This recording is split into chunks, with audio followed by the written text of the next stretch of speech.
To exchange currency using Revolut, start by selecting the base currency account, in this case, a GDP account, and click on the bottom button to view the available currencies. If you want to add a new currency, you can do so by pressing the New option, which will display a wide range of currencies.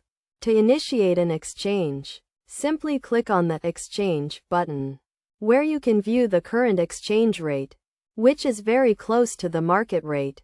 You will have various options to choose from, such as exchanging to USD, and you can even exchange to a currency that you don't currently have. For example, exchanging £1 to dollars will display the exchange rate, fees, and estimated total amount, which in this case is $1.27.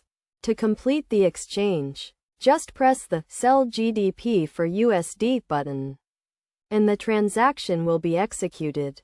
It's worth noting that the exchange rates may vary depending on your location, and it's generally better to do exchanges during the week, from Monday to Friday, to get the best rate, as weekend rates may incur additional charges.